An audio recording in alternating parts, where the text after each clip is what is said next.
For the first time, I wondered if God wasn't just my imaginary friend. As they say, the invisible and the non-existent often look very much alike. Then I thought, well, wait a minute, God requires faith, and faith does not require evidence, right? But the more I thought about it, the more I had to admit that my faith really was based on evidence. The evidence of how I felt when I prayed. The evidence of everyone believing in God, almost everyone I ever met from the time I was a kid. The evidence of what I had been taught by people that I trusted and admired, and people who ultimately had authority over me. So my faith in God really was based on evidence. How could I not examine that evidence? But then, how did I examine anything? How did I even know what I knew? I had to know. One day, I was thinking about these things while I was wandering around Auntie's bookstore in Spokane, Washington, and I glanced up and I saw this book called How the Mind Works by this guy, Steven Pinker. And I thought, wow, how does the mind work anyway? Turns out, dendrites and neurons and glial cells and spindle cells. I mean, apparently the nature of consciousness is still mysterious in some respects, but basically we're talking about neurons firing through dendrites, often releasing chemicals in our bodies. Reading How the Mind Works triggered this appetite inside me for understanding how we understand, how we function, and what we really know. And I was surprised to find that all of our brains are on drugs all of the time. We give ourselves hits, dopamine, oxytocin, serotonin, vasopressin. The next time all of you laugh, I'll get a little shot of adrenaline through my veins. And if you don't when I expect you to, I'll get cortisol instead and feel anxious. Thank you, by the way. Woo!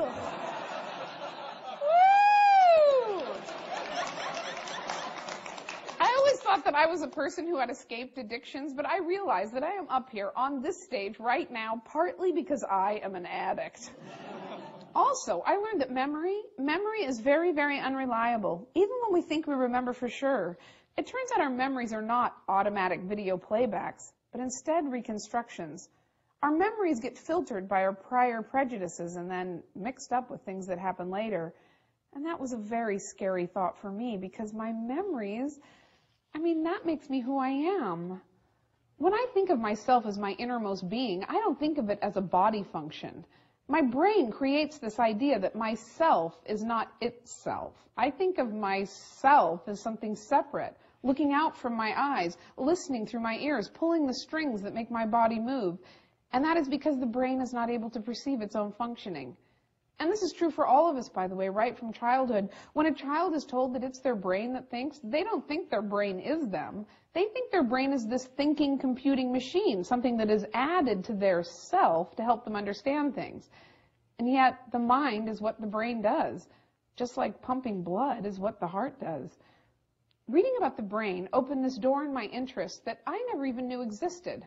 I was catapulted into a binge of reading. I was voracious. It was like I had been starved my entire life for science, like the Cambrian explosion happened in my own brain.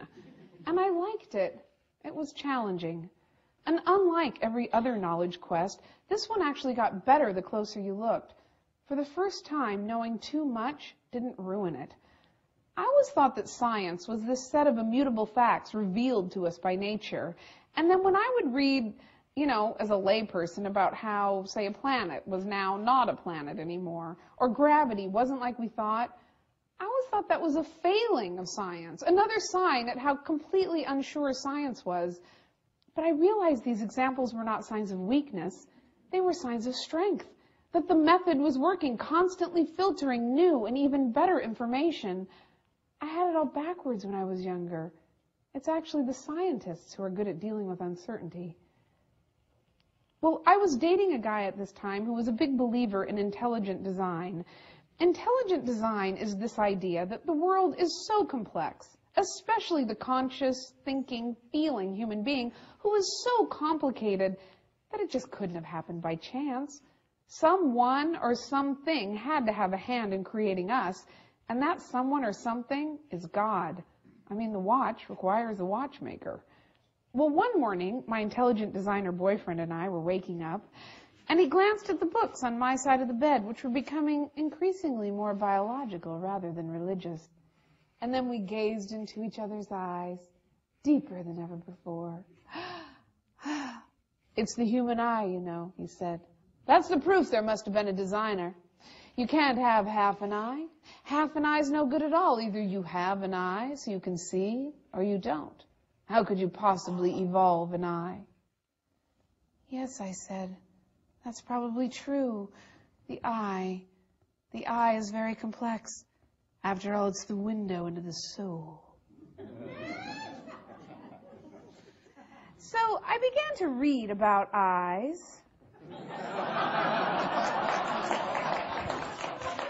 I learned a lot more than I ever dreamed about eyes. Turns out from an evolutionary perspective, the human eye is perfectly explainable. What began as a patch of skin, more sensitive to light than other skin, offers some advantage. Those that have it live, those that don't do not. Turns out half an eye actually is pretty valuable. About half as valuable. Now, if an intelligent designer or God designed our eyes, he would not get such a very good grade, because he put the blood vessels and nerves that carry all the visual information to the brain on top of the retina. Imagine, that's like putting all the wiring of a video camera on top of the lens. And where the blood vessels and nerves go through our retina into our brain, it causes us to have this blind spot that we all compensate for by basically hallucinating, which is bad, not a good design for an eye. And it doesn't even have to be that way. Octopus and squid, they evolved their eyes separately from us, and they don't have those annoying features. The wonderful biologist, Massimo Pigliucci, he wrote, the only possible conclusions that we can come to from this evidence are that God didn't design the eye, or he did, and he's pretty sloppy and not worthy of our unconditional admiration, or God likes squids a lot better than humans. Intelligent design gets everything backwards. It's like saying that our hands are miraculous because they fit so perfectly into our gloves. Look at that! 4 fingers and a thumb. Now that can't have been an accident. My old cat Rita lumbered onto my lap while I was reading about eyes. She was about 15 years old then and had gotten too tired and bothered to go through the entire meow. She just started going, meh. We looked each other in the eye. Instead of noticing the differences, I noticed the similarities. We inherited our eyes from our common ancestor who probably lived around 100 million years ago. Our eyes are forward on our skull because we are hunters. Except, well, Rita wasn't much of a hunter. And I realized neither was I. Not if I was dating a guy who was so into intelligent design.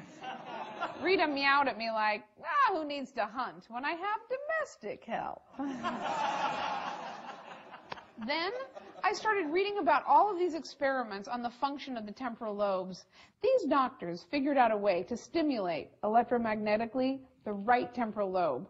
People who wore this helmet experienced a transcendent sense of understanding, an overwhelming connectedness and peace, and sometimes the presence of God or of aliens. This was often accompanied by a bright white light. Everyone has a certain right temporal lobe sensitivity. We're all susceptible to these types of experiences. So this could have been what was happening to me when I had that whole heal me experience.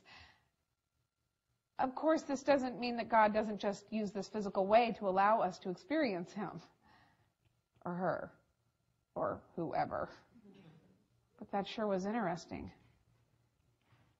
I learned that because the brain is in some deep, fundamental ways unaware of itself, hallucinations like I had, or like that people have of angels or ghosts or out-of-body or near-death experiences, are perceived as real events or actual encounters.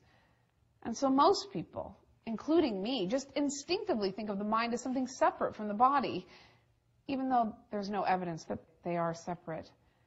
It turns out we are organic beings in essence, our minds living and dying along with our bodies, and sometimes even before our bodies, as it takes just one visit with a person with Alzheimer's to realize.